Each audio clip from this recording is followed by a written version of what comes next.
around the wheelie world. Hop on, it's fun to come along and take a look at Wheelie World.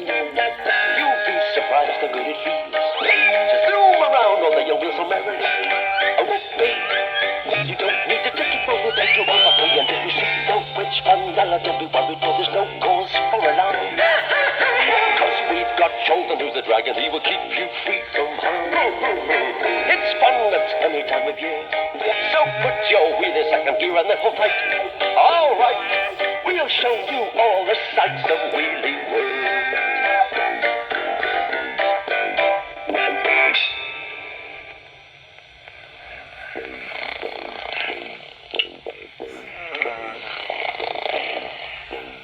By the window of Spout Hall, Riley drooped, fast asleep on his stand, dreaming of his days at the end of Dunleary Pier, when people used to put a penny in his slot. Riley! Suddenly Fenella arrived home and interrupted his dreaming.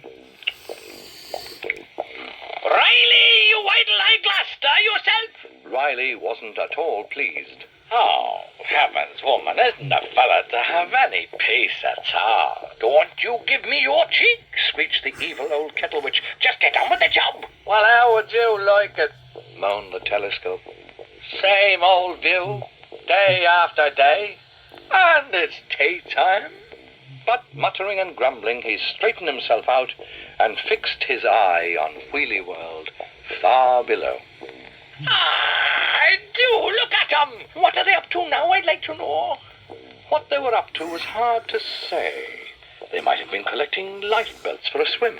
They might have been playing hoopla. They might have just collected a lot of holes and wrapped them up to stop them getting lost. Oh, Akibai, what are they doing? Fenella was getting very cross. Here, you three pop off this minute and find out what it's all in aid of. Hey, Chorlton was asking as they arrived. What's all this a day of? Give it a sigh, said Zuby. You caught it all this in the orchard. You don't know what they're for. Oh, yes, I don't, said Chorlton. I mean, no. No, I have, pardon. The minister chipped in. On the occasion of the vernal equinox, we are required to refurbish the peripatetic periphery of our rotational extremities. Oh, said Chorlton. Is that bad? It just means we change our wheels in the spring. So that's what they were, wheels. And they'd spent all day collecting a whole heap of them so they could each have a new set of wheels the next morning. Ah, so, said the toadies to one another. so. And they popped off to give the news to Fenella. I'll give them I'll give them tire changes, cackled Fenella. Only the way I'll change them won't be the way they mean. She gave Trap von Spilderbeans a poke in the spine. Ouch! Danke for that, you will pay that. Ja, gnädige Frau, what is your pleasure? My pleasure, she croaked. There's a spell to bewitch those wheels. Quick! Trap sighed a heavy German sigh, flipped his pages, and spoke. Those wheels they have, we could contrive to freeze them up or let them down. Instead, we'll make them come alive and chase those wheelies out of town. Oh, this is lovely. I'm glad I thought of that. Tut, naughty. And you be quiet. Now wait till it gets dark. And at last, as often happens, it did get dark.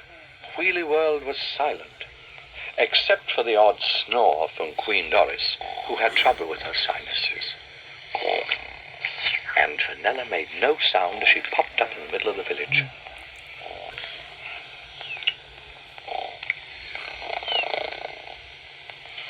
She crept near to the pile of tires and... Leave off. Black pudding.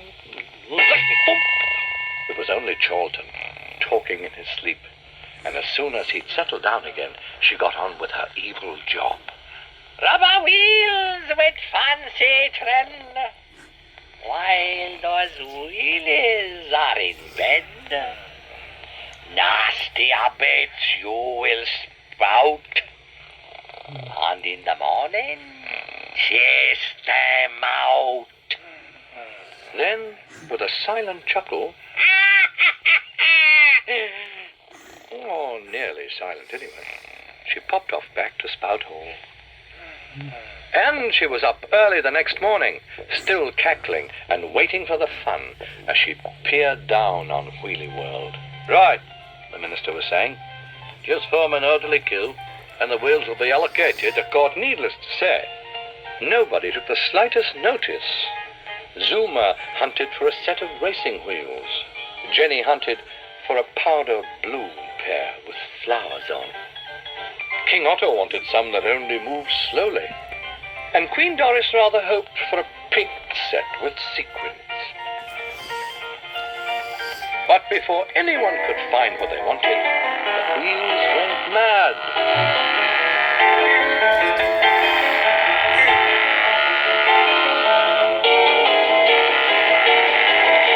And King Otto, hero of the hour, went for help. He found it as he ran into Chorlton.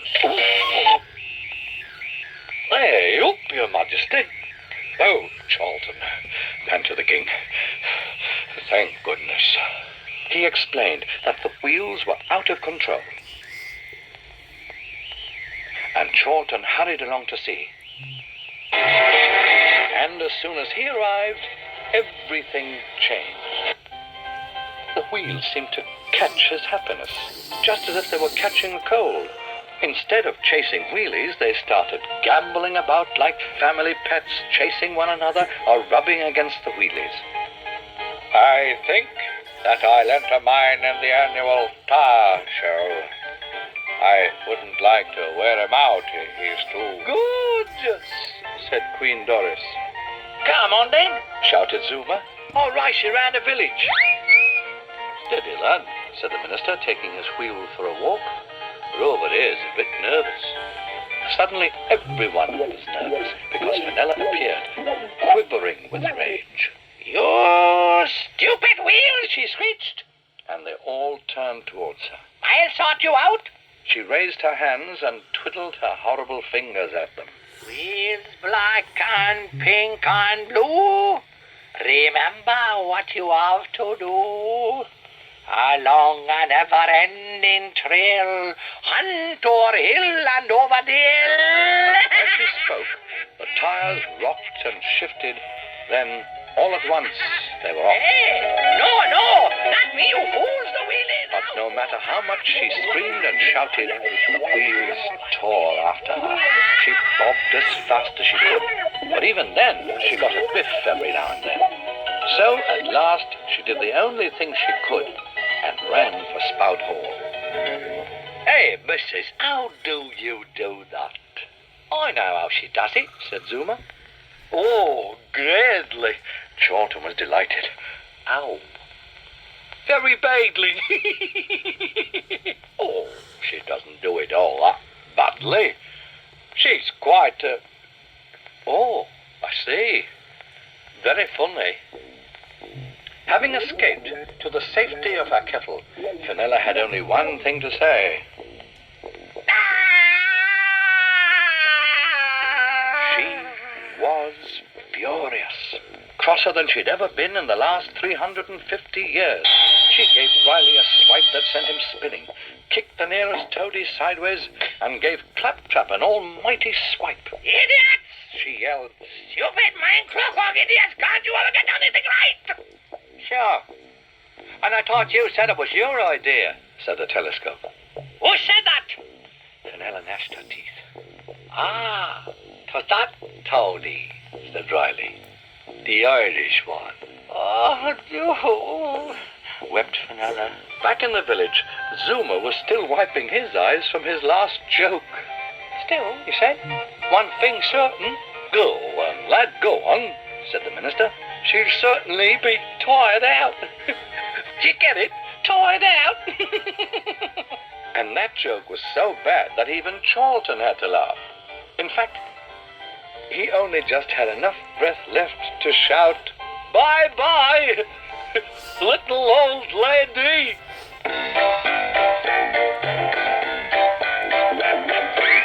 Jump in, we'll take you for a spin and show you round the wheelie world. Hop on, it's fun to come along and take a look at Wheelie World. You'll be surprised how good it feels. So zoom around all the young wheels so merrily. Oh, wait, you don't need a ticket, but we'll take you on for free. And if you see no French Vanilla, don't be worried, for there's no cause for alarm. Cause we've got Charlton, who's the dragon, he will keep you free from harm. It's fun at any time of year, so put your wheel in second gear and then hold tight. All right, we'll show you all the sights of Wheelie World.